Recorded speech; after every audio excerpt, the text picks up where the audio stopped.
Hello everyone, this is first lesson to Introduction to Scratch,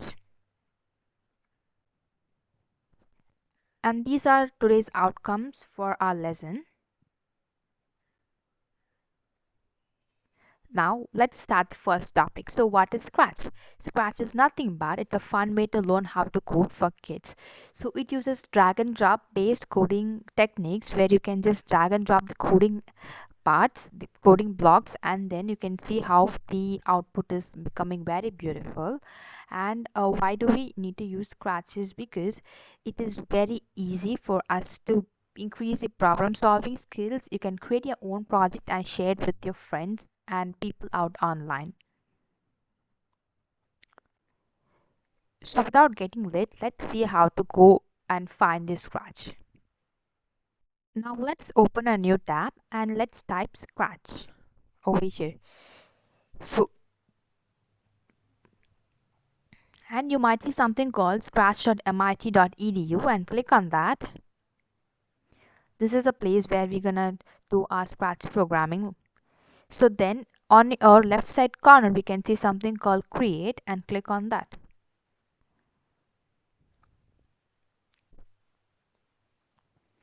Over here you have your scratch interface. Okay, so the first thing we're gonna see is what is different components available in scratch. So over here we have all the blocks, and this is gonna be the stage. Okay, so let's say if you want to see your output, you can drag and drop your blocks on the workspace, and when you click on them you can see your cat moving, right? So that's a simple project, simple way you how to make your scratch cat move.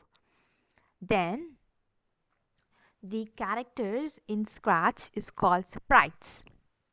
So you can click over here which says the cat icon plus. You can click over here on your right side corner, and the first options give you various predefined options, where predefined character sprites where you can just click on them and you can add into your projects.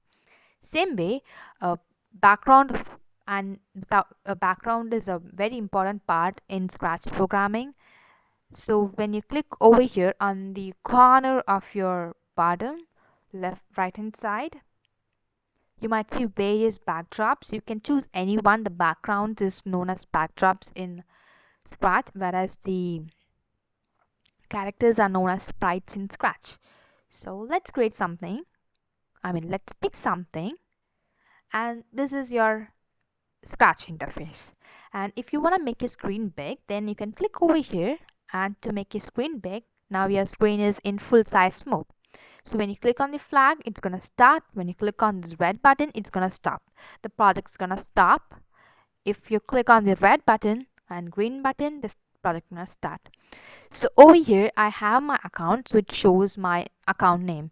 So if you don't, I think you might not have your account, so you might see an option called join. You can click over there and add your name, username, and you can create your own account just like mine. And then we have settings. If you want to change your color mode, then you can click over here and you can change your settings. As you can see, the blocks have changed into different colors. And then we have file option. If you want to load from your computer, if you have a project in your computer, and from a computer if you want to load into the project, then you can click load from your computer. And if you have your project already, you have a beautiful project, and then if you think you want to save this to your computer, then you can use this option to save to your computer. And then you can save as a copy. You can duplicate the project and you can save that as a copy.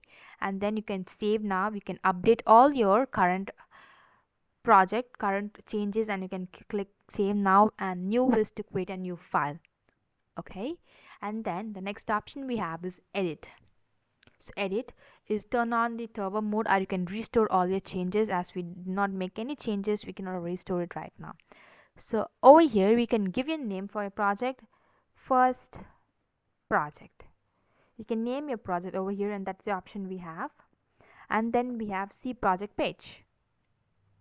When you click on this, you can see if it is shared with others, and you can give some general instructions how to play these games, and you can give notes and credits who helped you to create this project. And then you can like someone's project, you can give a star, favorite the project, you can also link something, and you can see how many of them have viewed your project. So then we have simple tutorials. You can click over here and see all the tutorials, and you can debug if you have any bug, troubleshoot them.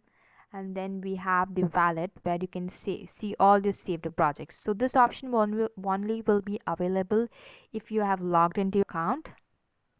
So yeah, so that's it with the lesson 1. So I hope you had learned a lot in this lesson. So see you in next class. Bye bye guys.